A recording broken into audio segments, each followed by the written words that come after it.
ሰላም እንዴት ናችሁ? አሁን ደግሞ በስቱዲዮ ውስጥ የወገኔ ኢትዮጵያውያን ማህበርን ፕሬዚደንት ወይዘሮ ኒኒ ለገሰን እንዲሁም ቫይስ ፕሬዚደንት ወይዘሮ ቀለመወርቅ ኢማምን ጋብዘናል።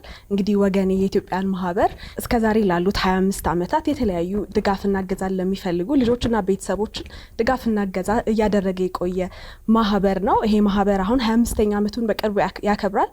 ስለ 25ኛ ዓመቱና እንዲሁም ደግሞ እስከዛሬ ስላደረጋቸው ተግባራት አንዳንድ ጉዳዮችን እያነሳ እንጫወታለን። እንኳን ደህና መጣችሁ። እንኳን ደህና ቆያችሁ። በደንብ እንተዋወቅና ከዛ ስለ ወገኔ ደግሞ እያነሳን አንዳንድ ነገሮችን እንጫወታለን። ወይዘሮ ኒኒ ለገሰ ካንቺ ልጀምር። እሺ፣ ኒኒ ለገሰ እባላለሁኝ። የወገኔ አንደኛዋ መስራች አባልና ቦርድ ሜምበር ነኝ። የሶስት ልጆች እናት ነኝ። የምንኮራባቸው በአሜሪካ ከኢትዮጵያ ከወጣሁ ብዙ መቁጠር ሁሉ አቁሜያለሁ።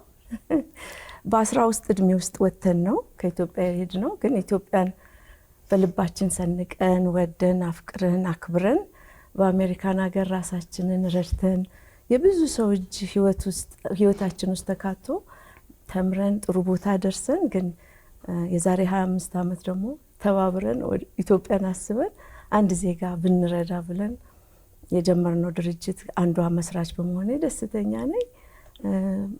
ጎበዝ ጀግና ባለቤት አለኝ አላማውን የሚደግፍ።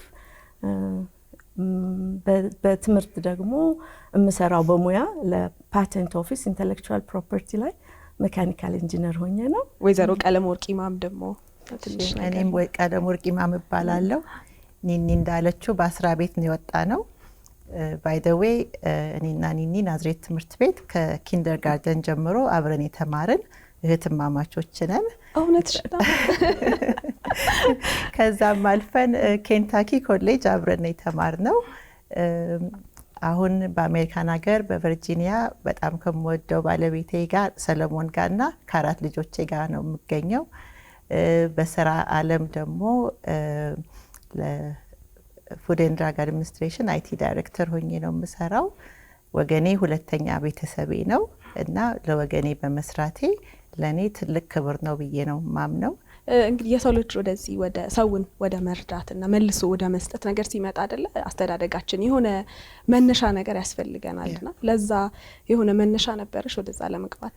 በጣም እኛ የወጣ ነው ያው በደርግ ዘመን ነውና ቤተሰቦቻችን በጣም ብዙ ችግር አይተዋል። ያው የንብረት መወረስ፣ የቤተሰብ ማጣት ብዙ ነገር ነበርና ከኢትዮጵያ ስወጣ ነው የምትዝ የሚለኝ እናቴ ወርቋን ሸጣ ነው ወደ አሜሪካን የላከችኝና ሁልጊዜ እንዲህ አይነት መንገድ ስትጓዢ አንድ ሰው ሁልጊዜ በር ይከፍትልሻል አይደለም? እንደዛ አትረሽምና ለኛ ሰው እንደደረሰልን እኛ ለሰው መድረስ እንችላለን። ሌላው ደግሞ ለኢትዮጵያ የተለየ ፍቅር ያለን በቃ ለአየሩ፣ ለሰው፣ ለኑሮ፣ ለሁሉ በጣም የምንወደው የምናፈቅረው ሀገር ስለሆነ አገራችን ላይ በችግር ላይ ያሉትን መርዳት ለኛ ትልቅ ክብርና ደስታ ይሰጠናልና ለዚህ ነው እዚህ ውስጥ የገባ ነው። ወገኔ የኢትዮጵያውያን ማህበር ሲመሰረት ያው 10 ሰዎች ነበሩ አይደለ? እንዴት ነበር ሀሳቡ የመጣው? አመሰራረቱ እንዴት ነበር? አመሰራረቱ ያው የአሜሪካን ኑሮን ታውቁታላችሁ፣ በጣም ሩጫ ነው። ከልጅነት ጀምሮ ስራ ሲጀመር ከወልዋይነት ጠራጊነት ነው የጀመርነው። እኔ የመጀመሪያው ስራ ማክዶናልድ ነበረ። ብዙ ሞልወል መጥረግ ያሉንን ማለት ማኩረፍ የለም። እንግዳ ሲመጣ ስቆ መቀበል በደንብ አድርጎ ያስተማረን ሀገር ነው። በዛ ስንት ዓመትሽ ነበረ እኔ የመጀመሪያ ስራሽን ስትሰሪ? የመጀመሪያው በቃ ልክ እዚህ 12 ግራጁዌት እንዳደረኩ ነው ኢትዮጵያ ሄድኩት፣ ወደ አሜሪካን ሄድኩትና ያው 10 ውስጥ ነበርኩና የመጀመሪያ ስራዬ ማክዶናልድ በደንብ አሰልጥኖኛል። እና ከዛ በኋላ ሁላችንም ኑሯችን መስመር ሲይዝ ብዙ ሰው እጅ ኬሊ እንዳለችው ከወላጆቻችን ካየነው የልጅነት ችግር፣ ስቃይ፣ መጥፎ ሰዓት ነበር። ልጅ ብንሆንም ኢትዮጵያ ውስጥ እናንተ አሁን ወጣቶች ያንን ብዙ ስላላያችሁት ለመመስከር ሊከብድ ይችላል። ግን ወላጆቻችን ያሳለፉትን ስቃይ እኛም ያሳለፍነውን እንደገና የነበረው የችግር አይምሯችን ውስጥ ይዘን የወጣ ነው። ከዛ በኋላ ግን አሜሪካን ሀገር እድል አግኝተን የራሳችንን ህይወት ቀይረን ሁሌ ጓደኛሞች ስንገናኝ እቅዳችን አንድ ሰው በእኛ አቅም ህይወት መቀየር ከቻልን፣ ምክንያቱም ለእኛ ህይወት ከፍታ የብዙ ሰዎች መረባረብ ከእናት ከእህት የብዙ ሰው እጅ ነው እኛን ከፍታ ላይ ያደረሰን እና ያንን ውለታ ይዘን በምንድን ነው መመለስ የምንችለው? አንድ ዜጋ በማትረፍ ያወቅነውን ዘመድ ሳይሆን እማያቀንን አቅም የሌለው እንዲያመሰግነንም ሳይሆን እኛ ያለምንም ውለታ ልንውልለት የምንችል ዜጋ እናስብ የሚል ብዙ እናወራለን። ግን እንዳልኩሽ ኑሮ ሩጫው ከዛ ጋር ሁሌ ምኞታችንን እንወያይና እንበተናለን ልጅነትም ስለነበረ። ከዛ ግን ከብዙ አመታት በኋላ አንድ ጊዜ እንደውም የኬሊ ግራጁዌሽን ጊዜ ይመስለኛል ያው አንድ ሰው መጠንከር አለበት በሉ ሀሳባችንን ስራ ላይ እናውልና እንመካከር፣ አንድ ነገር ለውጥ የሚያመጣ በእኛ ግሩፕ እንጀምር። አንደኛ የሰው ገንዘብ ሳንጠይቅ በራሳችን አቅም ምን ለውጥ ልናመጣ እንችላለን፣ እሱን አላማ ላይ እናተኩር የተባባልነው ነገር። በሰዓቱ ደግሞ HIV ኤድስ የተለያዩ ችግሮች ኢትዮጵያ ውስጥ በጣም የገነኑበት ሰዓት ስለነበር አደጋዎቹ ላይ እንስራ ወይ፣ ኦርፋኔጅ ላይ እንስራ ወይ፣ ፕሮስቲቱሽን ወጣቶች ያ ውስጥ የሚገቡት ቤተሰብ ለመርዳት እዛ ላይ እንስራ ወይ፣ ወይም ደግሞ አገር ላይ ህይወትን መቋቋም እያቃተው ከሀገር ወደ ሌላ ሀገር የሚሰደደው ላይ እዛ ላይ እንስራ ወይ ስንል የመጣልን ሀሳብ ለየት ያለ ሆነ። አንድ አደጋ ቤተሰብ ላይ ከመከሰቱ በፊት እኛ ብንደርስላቸው እና ከነዚህ አደጋ ደግሞ ልንከልላቸው የምንችል የቤተሰብ መዋቅራቸው እንዳይላላ በጣም ዝቅተኛ ህይወት ውስጥ ያሉ ቤተሰቦችን ፈልገን በጣም እየተጣጣሩ ልጆቻቸውን ማሳደግ ያቃታቸው፣ የድህነት ቀንበርን መስበር ያቃታቸው መሬት ላይ ያሉ ነዋሪዎች እያዩ በደንብ ገምግመዋቸው አውቀዋቸው ቢጠቁሙ እነዛ ደግሞ የጠቆሟቸውን ሰዎች ወገኔ ቢያቅፍና የጀርባ ተስፋ ቢሆናቸው። ከምንም በላይ ለሰው ልጅ ህይወት ገንዘቡም አይደል ማብላቱ ማጠጣቱም ሳይሆን ተስፋ ነው። በጣም ብዙም ቢያራምደው ሰንቆ ሊጓዝ የሚችለው ህይወትን ሊቀይር የሚችልና ለቤተሰብ ተስፋ ሰጪ እንሁን የሚለውን ሀሳብ ነው ያተኮርንበት። የመጀመሪያውን ቤተሰብ ለምሳሌ ያደረግነው ከላስቲክ ቤት የሚወጣ ጎዳና ተዳዳሪ የነበሩ መሬት ላይ የሚኖሩ ሰዎች አካባቢያቸውን ቃኝተው የሚጥር ወላጅ የሚለፋ ሰው ኑሮ አሊዝ ያለውን ከጠቆሙን በኋላ አካባቢው ደግሞ ምንም ገቢ እንደሌላቸው ከተረጋገጠ በኋላ ያ የጠቆመው ሰው ደግሞ በደንብ አተኩሮ ያን ቤተሰብ ኢንቮልቭ አድርጎ ቮለንቲር አድርጎ እየተከታተለልን የሚለውን እቅድ አውጥተን በምናቀው ሰው በምናቀው አካባቢ በአዲስ አበባ ነው የጀመርነው እና ያው አጀማመራችን እና አመሰራረቱ በዛ መልክ ነው። ስለዚህ አሁን ወገኔን ከሌላው ለየት የሚያደርገው ምናልባት ቤተሰብ ተኮር ነው አይደለ? በቤተሰብ ላይ ነው ለውጥ እንጂ አንድ ሰውን ይዞ ብቻ የሚለውጥ ወይም አንድ ሰውን ከቤተሰብ አባላት ወይም ልጅን ወይም እናትን ብቻ ይዞ የሚረዳ ድርጅት አይደለም አይደለ? እሱ ላይ ለምን ትኩረት አደረጋችሁ? አሁን የችግርን አዙሪት እንዴት ነው የምንሰብረው ብለን ስናስብ አሁን ከቤተሰብ ወደ ቤተሰብ ወደ ልጅ እየሄደ ነው የሚሄደው አይደለም? እና አንድ ልጅ አውጥተን ብናስተምር ወንድም አይማርም። ግን ቤተሰብ ሲሆን እናት ልጇን በፍቅር ማሳደግ ትችላለች። የቤተሰብ ፍቅር ደግሞ በጣም ኢምፖርታንት ነው። አባት የልጆቹን ፍቅር ማሳየት ይችላል። በዚህ ላይ ደግሞ ልጆቹ ተምረው ግራጁዌት አድርገው ስራ ሲገቡ ያ የችግር አዙሪት ከቤተሰብ ወደ ቤተሰብ የሚተላለፈው ሊሰበር ይችላል ብለን ስላመንን ነው። እና ደግሞ የቤተሰብ ፍቅር አዘ ፋሚሊ ዩኒት አብረው መሆናቸው ከመበታተናቸው በፊት ልጆቹ በእናትና በአባት ፍቅር እንዴት ነው የሚያድጉት በማለት ነው። እና እንዳልሽው ይሄ በጣም ከሌሎቹ ነን ፕሮፊት የሚለየው ነው። እናንተ የማህበሩ መስራቾችም እንደመሆናችሁ መጠን ያው የተለያየ ስራ ድርሻ ወይም ክፍል ይኖራችኋልና ሚናችሁ ምን ላይ ነው በአሁኑ ሰዓት? በአሁኑ ሰዓት 7 ቦርድ አባላቶች አሉን።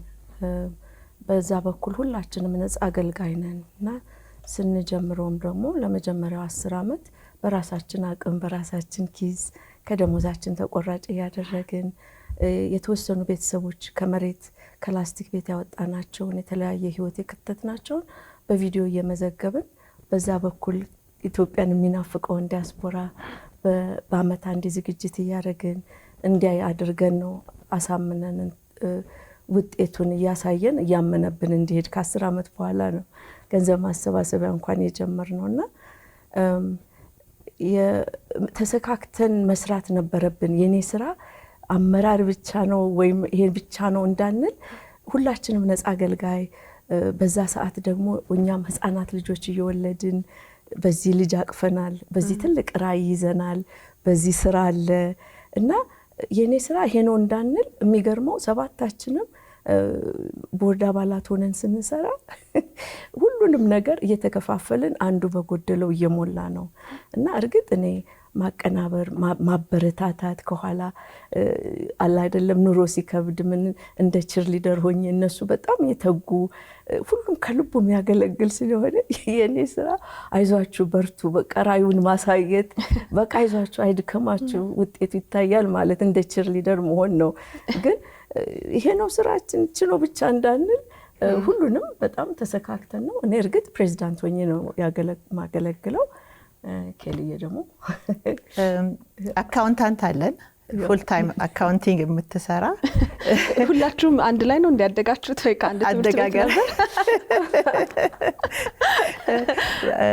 አራታችን የናዝሬት ተማሪ ነን። ከሰባቱ ቦርድ ሜምበሮች አራታችን ግን ሁላችንም አብረን ያደግን የምንተዋወቅ እህትማማቾች ነን። እዚህ ነው እኔ ትምህርት ላይ ማተኮር ወዳለሁ። ስለዚህ በትምህርት በኩል ያሉትን ነገሮች ላይ ብዙ ጊዜ ራሴን ኢንቮልቭ አደርጋለሁ እንጂ ኒኒዬ እንዳለችው ያው ሁላችንም የሚሰራ ነገር ካለ ሁሉም ወደ ኋላ አይልም። እስቲ ካነሳ ነው አይቀር ስለ ልጅነት ጊዜያችሁ እናውራና ናዝሬት ትምህርት ቤት እንዴት ነበረ? ማትረሱት ምን ትዝታ ነበራችሁ? አረ በጣም ብዙ ነው። እኔ ረባሽ ነበርኩ በጣም። በህይወቴ ካሳለፍኩት ጊዜዎች እህቶቼ የምላቸው በቃ የማረሳው ህይወት ያሳለፍኩት ናዝሬት ትምህርት ቤት ነው። ወላጅ አምጪ ተብዬ ወንድሜን ይዤ መጣሁና ታወቀብኝና ጆሮዬን ቆንጥጣ እንደዚህ ስታወጣኝ ጓደኞቼ ሲስቁ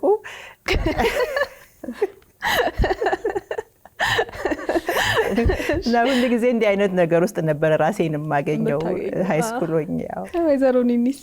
እኔ ናዝሬት ስኩል በጣም በቃ ህይወቴን ከቀረጹት ነገሮች አንዱ በጣም ትምህርት ቤት የስነ ምግባር ሞራል ቲቺንግ የነበረው እንደገና ደግሞ በቃ የህይወት የዘለቄታ እህቶች ያፈራሁበት እና ሁሉም ናዝሬት ስኩል የተማረ አሁንም ህፃናቶቹ ጭምር ልክ እህቶቼ ነው የሚመስሉኝ።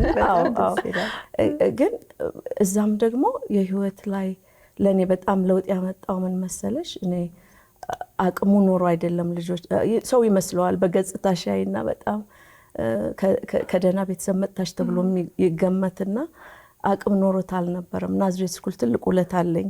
ምክንያቱም የመጀመሪያው ከተገደሉት 60 ሰዎች ውስጥ አባቴ ስለነበረ አቅም አልነበራትም እናቴ ከፍሎ ለማስተማርና አስተማሪዋ ማነው ሚስ ብሪን ትባላለች፣ ዳይሬክተራችን የድሮ የነበረችውና እሷ ቤተሰቤን ጠርታ የኔና የእህቴን ክፍያ ዌቭ አድርገውልን ስላስተማሩ ከሰው እኩል አደረጉንና ለዚህ ነው ሁልጊዜ ህይወትሽ ውስጥ ብዙ እዳ አለ መከፈል ያለበት ለብዙ ሰው ለብዙ ዜጋ እና ናዝሬት ስኩል ብዙ ደስታ የሰጠኝ እንደገና የቀረጸኝ ማመሰግነው ትምህርት ቤት ነው።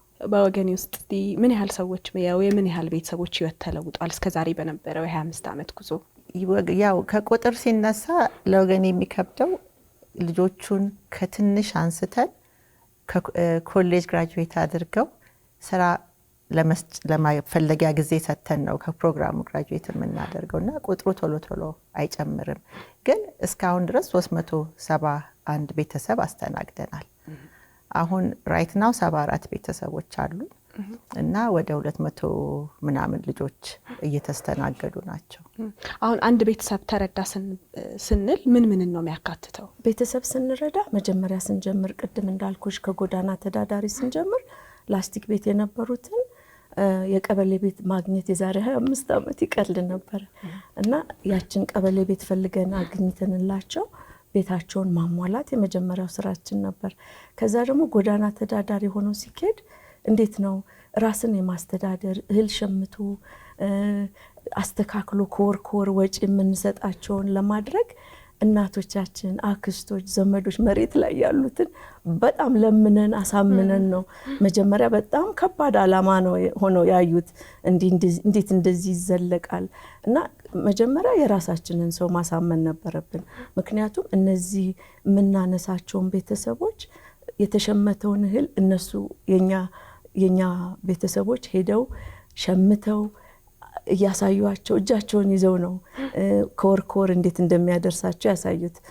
እዛ ውስጥ ወላጆቹ ደግሞ ምናልባት የዘለቄታ ህመም እንዳይኖርባቸው ቼክአፕ እንዲደረግ አሁን ለምሳሌ ዳያቤቲክ ካለ ወይም የደም ግፊት ካለ ምክንያቱም የወላጅ እድሜ ጤናነት ለቤተሰብ መዋቅሩ መቀጠል አስፈላጊ ስለሆነ ቤተሰብ ውስጥ አንድ ሰው ከጎደለ ወይም ከታመመ ቤተሰቡ ነው የሚታመመው። ስለዚህ እናት ከታመመች በቃ ልጅ ትምህርት መሄድ ያቆማል ምናምን። ስለዚህ እሱን በማሰብ ጤና መድህን አለን፣ ለነሱ እንገባላቸዋለን ሕክምና ያቅም እንዲያገኙ አሁን ላሉት ማለት ነው። ቤተሰቡን ካቀፉን በኋላ ደግሞ የምናተኩረው ልጆቹን በትምህርት ማነጽ ላይ ነው። ትምህርት ላይ በጣም እንለፋለን፣ እንሰራለን። ቱተር ከየትምህርት ቤቱ ጎበዝ ተማሪዎች የናዝሬት ስኩሎችም የሰውን ጄዞፎችም አሁን ደግሞ የተለያዩ ትምህርት ቤቶች አብረውን ፓርትነር አድርገው የሚሰሩ አሉ በቮለንቲር ቅዳሜና እሁድ ማስጠናት። በትምህርት ላይ በጣም ኬልም ገፋ አድርጋ መናገር የምትችለዋለ እሱን እናደርጋለን። ከዛ አበል ይኖራቸዋል። ግን ምንድነው እንደ ቤተሰቡ መጠን ምን ያህል ቤተሰብ አለ፣ የራሳችን ፎርሙላ አለ።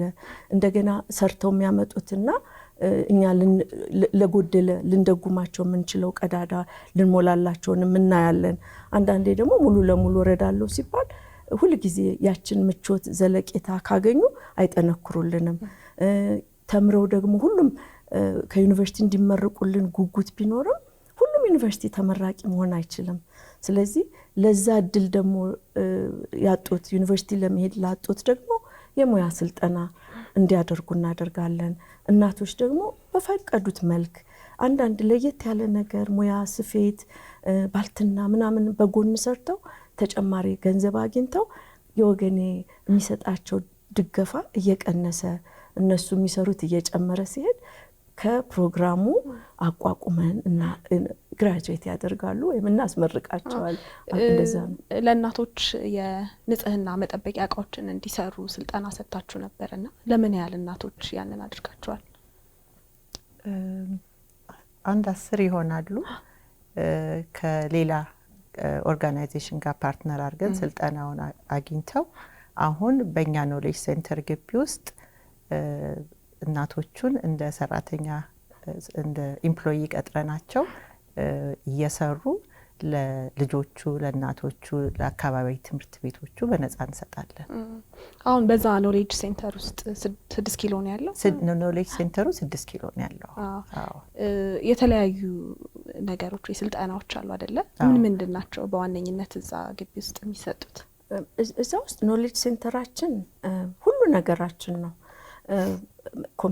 ኮምፒውተር ሴንተር ነው። ልጆቹ ኮምፒውተር መጥተው አክሰስ አላቸው። ዋይፋይም ሁሉን ነገር ያደርጋሉ። ላይብረሪ አለ፣ መጽሐፍ በደንብ እንዲያነቡ ያው በትምህርት ለማነጽ ነው ዋናው። አሁን ልጆቻችንን እየሰረቀብን ያለው ሶሻል ሚዲያውና ከሱ መጽሐፍ ላይ ትንሽ የማንበብ ልምድ እንዲኖራቸው በጣም እንተጋለን። ላይብረሪ አለ። እንደው መጽሐፉ ቁጭ ብሎ አቧራ እንዳይዝ ባካቸው አንብቡ እያልን እናበረታታለን። ሌላ ሙያ የሚያገኙት ምንድነው? ስፌት ይማራሉ። ዶሮዎች አሉን።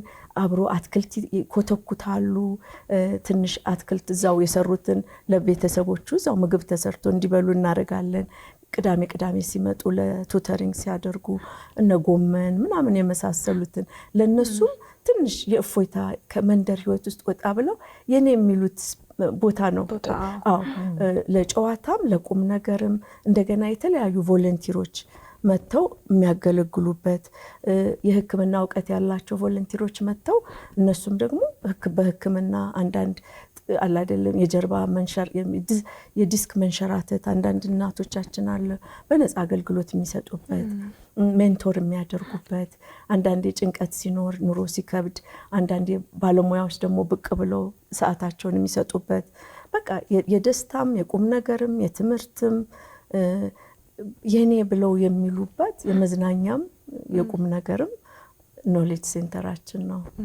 በጣም ደስ ይላል ይሄን መስማቱ። እንግዲህ አንድን ተቋም ለ25 ዓመት በስኬት እዚህ ያለበት ደረጃ ማድረስ ቀላል ነገር አይደለምና በዚህ ጉዞ ውስጥ ማትረሱት ነገር ወይ ያጋጠማችሁ ነገር አለ? በጣም ብዙ ጥሩ መጥፎ መጥፎም ከጥሩ እንጀምርና ከጥሩ ከጀመርን እኔ ሁሉ ጊዜ ሰው ምን የሚያስደስትሽ ነገር አለ ሲለኝ ሁሌ ለምሳሌ የምሰጠው አንድ ልጅ ነበረ ልጅ ሆኖ ሱቅ በደረቴ ሆኖ የሚሰራ ጠዋት እሷን ሰርቶ ሮጦ እናቱ ጋር ሄዶ ደግሞ ትምህርት ቤት ይሄዳል። ግን በጣም ጎበዝ ተማሪ ነበርና ያን ቤተሰብ አነሳን እና ደብዳቤ ጻፈልን። የኔ ራዕይ ዶክተር መሆን ነው እና እባካችሁ ራዕዬን አሳኩልኝ የግል ትምህርት ቤት አስገቡኝ ብሎ ጻፈ። ተማከርንበት። ከዛ እሺ ብለን አስገባ ነው። ከዛ ከሱቅ በደረቴ ስራ እንዲቆም አደረግን። ኤኤኤ ያመጣ ማትሪክን በጥሶ ጎንደር ዩኒቨርሲቲ ሜዲካል ስኩል ገብቶ ግራጁዌት አድርጎ በክብር አሁን በጣም የታወቀ ዶክተር ሆኖ ለእናቱ ቤት ገዝቶ በጣም ጥሩ ዜጋ ሆኗልና የወገኔን ዓላማ ከመጀመሪያ እስከ መጨረሻ ያስመሰከርንበት ልጅ ስለሆነ በጣም ያስደስተኛል። በጣም ደስ ይላል። በጣም በቃ ይሄ ነው እኮ አይደለ? ይሄ ነው። አዎ። እስቲ ደግሞ የሚያሳዝን ወይም ያልጠበቃችሁት አጋጣሚ ምንድን ነበር? ዋው እንደማናችንም ህይወት በጣም ከባድ ነው። ደረሰልን ስንል የሞቱብን አሉ። አንድ ቤተሰባችን ውስጥ ልጃችን ታመመብንና ቤተሰቡ ሲነግረን አቅም የለንም ኢትዮጵያ ውስጥ መታከም አይችልም እና ውጭ ካልወጣ አይተርፍም፣ ግን ውጭ ቢወጣ 85% ቻንስ አለው የካንሰር ስለሆነ የብለድ ካንሰር ሊድን ይችላል ስንባል መተኛት አቃተን፣ ጓጓን። ምክንያቱም ምንድነው እናቶችም አይደለን። ስለዚህ ለትንሽ ገንዘብ ከሆነ ብዙ ሆስፒታሎችን አወዳደርንና ህንድ ሀገር አንድ አገኘን። በቃ ወደ 30 ምናምን ሺህ ብር ሲል በዛ ውስጥ ይጠናቀቃል ድኖ ይመጣል ነበር ህልማችን። እና ይሄንን ባላወራ ደስ ይለኝ ነበር፣ ግን በጣም ደስ በሚል ሁኔታ እንደምንም ወዳጆች ደጋፊዎች ደገፉንና ህንድ ሀገር ሄደና በቃ ሊድን ነው ተብሎ ሁሉም ሰው ተረባረበ። ከብዙ ልፋትና ወጪ በኋላ አረፈብን። ግን መጨረሻ ያየነው ምንድነው ድህነት ቢከፋም አይዞ ሲባል ሰው እንዴት ተስፋ መስጠት ከጀርባ ሆኖ ማገዝ ምን ያህል አስፈላጊ እንደሆነ ተማርን። ይቅርታ እንግዲህ አጽናለሁ በጣም ግን ምንድነው ደስ የሚለው ሰው ሲከፋው ሲያዝን ዋናው አለው መባሉ ተስፋ መስጠቱ ነውና ቢለፋም ወጪው መጥፍ ድርብ ሆኖ ከአቅማችንም ከፍ ቢል ለቤተሰቡ መቆማችን አይዞ ማለታችን ለኛ በቃ ትልቅ የህልና ረፍት ነው። ምክንያቱም እዚህ ኢትዮጵያ ሆኖ ቢሞት ኖሮ ያረፈው ህንድ ቢሆንም ሳናረግለት ብለን የሚለው ነገር የበለጠ ያስቆጣል። ማረግ እየተቻለ ግን በቃ ከማንም ባለጸጋ በላይ 10 በላይ ዶክተሮች ሪፖርት እያረጉ ለሊቱን ቁጭ ብለን ሪፖርት እየሰጡ ዲስከስ እያረጉ ምናምን በቃ ተመስገን እግዚአብሔር በቃ ግድ የለም ያው መጨረሻ የሱ ውሳኔ ነው። ግን ምን ችለው ማረጋችን ያው እናንተ የምትችሉትን አድርጋችኋል። ያው በወገን ኢትዮጵያ ማህበር ላይ የዲያስፖራው አስተዋጽኦ ሚና ምን ያክል ነው? ወገኔ እስከዛሬ 25 ዓመት የቆየው ኢትዮጵያውያን ለኢትዮጵያውያን በሚለው ነው። እንደሌላው ነን ፕሮፊት ብዙ ግራንት አግኝተን በውጭ ገንዘብ ምናምን አይደለም። መጀመሪያ ላይ ዳያስፖራውን በራሳችን ወጪ እየጋበዝን ስለ ወገኔ ስራ እያሳየን ከ10 ዓመት በላይ ስራችንን አሳይተን አምነውበት አሁን አብዛኛው የወገኔ ባጀት ከኢትዮጵያን ዳያስፖራ ነው የሚመጣውና በጣም የሚያኮራ ነገር ነው። ምክንያቱም ለምነን አይደለም አምነውበት ነው የሚመጡት እና አላማውን ገዝተውታል። እና ፈንድሬዚንግ ስናደርግ ሁል ጊዜ ኦክቶበር ላይ ነው የምናደርገው። በየአመቱ ኦክቶበር ላይ ትልቅ የት ነው የሚደረገው? አሁን ምናልባት በሚቀጥለው መምጣት የሚፈልጉ ስፕሪንግፊልድ ቨርጂኒያ ዋተርፎርድ የሚባል ኢቨንት ሴንተር ውስጥ ነው ለላስት ካፕል ይርስ ያደረግነው። የሚቀጥለው አመትም እዛ ነው እና ኢትስ ሶልድ አውት ኢቨንት ነው ሁል ጊዜ። ምክንያቱም በጣም በቃ የልጆቹን እድገት የወገኔን እድገት አኮምፕሊሽመንት ማየት ይፈልጋሉ እና በጣም እጃቸውን ዘርግተው በዚህ አጋጣሚ የኛን አካባቢ ዳያስፖራ በጣም ማመስገን እፈልጋለሁ። ምክንያቱም ወገኔን አምነው እኛን አምነው ይሄንን ስራ እንድንቀጥል ያበቁን እነሱ ናቸው። በግለሰቦች ዲያስፖራ ውስጥ ያሉ ግለሰቦች በግላቸው ቢረዱም ደግሞ የተለያዩ ቢዝነስ ውስጥ የተሳተፉት ስላመኑበት ኢቨንታችንን ስፖንሰር እያደረጉ ብዙ ቢዝነሶች አሉ። ከአመት አመት ለዲያስፖራ ብዙ ስራ ያስገኙ ግን አመታዊ ዝግጅት ላይ ካምፓኒዎቻቸውን እየጠየቁልን ስፖንሰር እንዲያደርጉ ኢቨንቱን የሚያደርጉት እነዛ ሁሉ መመስገን አለባቸው። የአንድ ኢትዮጵያዊ እድገት የሁላችን እድገት ነውና ያንን ዝግጅት አሁን በየአመት የምናደርገው ላይ ከ1300 በላይ ነው አሁን ሶልድ አውት የነበረው ኢቨንት የሚመጣውና የዲያስፖራውን እምነት ሲታይ በጣም ልብ ያሞቃል። ምክንያቱም አሁን ያለፈው እንኳን ኢቨንታችን ላይ ከ16 አገሮች ነው ቲኬት ከፍሎ ሆቴል ይዞ አላማውን አምኖበት እኛ በቃ ተሳቀን ነው። ያው ዝግጅት ሲጀመር ሁሉ ጊዜ መጀመሪያ አንድ ቲኬት ይሸጣል ወይ ብለሽ ነው የምትጀምሩ። ከአንድ ነው ሁሉ የሚጀምረው አይደል? ከዛ ግን በቃ ታምር ነው። ያንን ፍቅር ያንን እምነት ማግኘት ትልቅ ጸጋ ነው እና ዲያስፖራው ስሙ ራሱ ዲያስፖራ ባንባል እንላለን። እርግጥ ያ አሜሪካን ነው የምንባለው ምክንያቱም ዜግነታችን ያ ቢሆን ግን ልባችንን የሰረቀችን የገዛችን ኢትዮጵያ ናትና ሌላ ስም ይፈለግልን ዲያስፖራው። ምን እናውጣ? እዚሁ እናውጣ። ከጸደቀ በዛው እንቀጥላለን። እናንተ አውጡልን። ያ ግን ሌላው ደግሞ ዲያስፖራው ማንን አካተተ? ወገኔን ሌላው ምን ልዩ ያደረገው ብቲ ወገኔ ዩት ክለብ ኪድስ ክለብ የሚል ነበረን እና ህፃናቶች ሆነው ከ4 አመት ጀምሮ የዲያስፖራው ልጆች ከኛ ልጆች ነው የጀመርነው።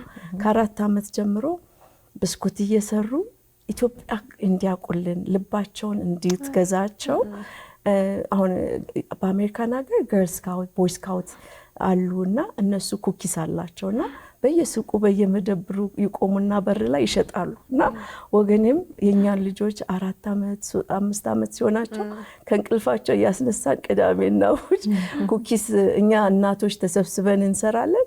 እነሱ ይመሰገናሉ፣ እኛ እቃውን እናጥባለን። በየሱቁ ይሄድን ምን ያረጋችሁ ነው ደስ የሚለው ቆሞ ይጠይቃሉ ብዙ አሜሪካኖች። እኛ ኢትዮጵያ ለመርዳት እንዲያረግን ነው።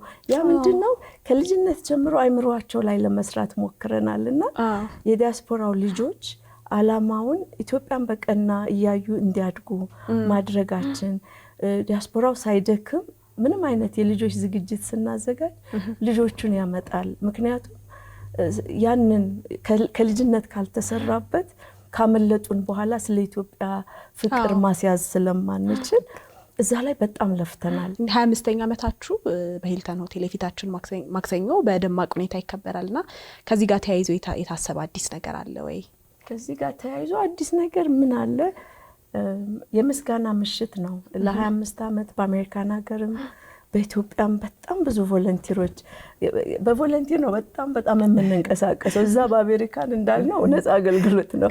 እዚህ በጣም የተወሰነ ተከፋዮች ነው ያሉን ኦፊሳችን ውስጥ ያሉትንና እነሱንም ለማመስገን የታሰበው አዲስ ነገር ምንድነው ብትይ እንግዲህ ፓርትነርሺፕ።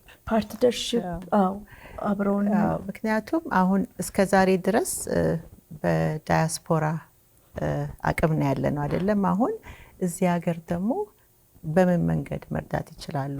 ፋብሪካ ያለው ለልጆቹ ጫማ መስጠት ይችላል፣ ዘይት መስጠት ይችላል፣ ጤፍ መስጠት ይችላል። የዩኒቨርሲቲ ተማሪዎች መተው ቱተር ማድረግ ይችላሉ። መጽሐፍ፣ እስክሪብቶ፣ ኢቭን ሀሳብ በመስጠትና አሁን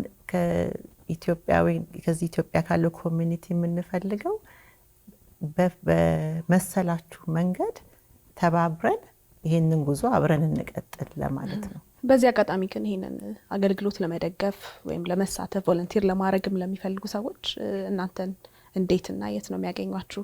ከዌብሳይት አላችሁ? ዌብሳይት አለን፣ ኢሜይል አለ፣ ኦፊስ አለን www.wagane.org ነው። ስለዚህ እዛ ላይ በሙሉ ኢንፎርሜሽኖቹ፣ ሀሳቦቹ እስከዛሬ የሰራችሁት ነገር አለ፣ በዛ ማግኘት ይችላል። በጣም ኢንትረስትድ የሆነ ሰውም ካለ ቢሮአችን መጥቶ በሩ ሁሌ ክፍት ነው። ጎብኝቶ ስራችንን አንደርስታንድ አድርጎ ጥያቄውን ጠይቆ መሄድ ይችላል። አሁን ላይ ሆናችሁ ውስጥ እንደ ወገኔን ስታዩት ምን ይሰማችኋል? በጣም ደስ ይላል። አንዳንድ ጊዜ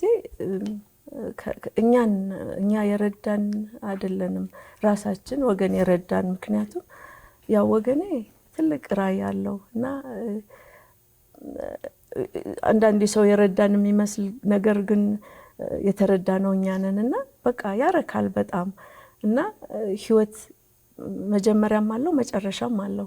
መቼ እንደምንሄድ ባናቅም ባለችን እንግዲህ ተጠርተን ከዚች ምድር እስከምንለይ ድረስ ሰው ሳንጎዳ አስደስተን ያልተበረዘ ፍቅር ለምናገኘው ዜጋ አካፍለን ስንሰናበት ያለምንም ተቃውሞ እንግዲህ ሰዓቱ ከደረሰ ይበለው ብለን እንሰናበታለን።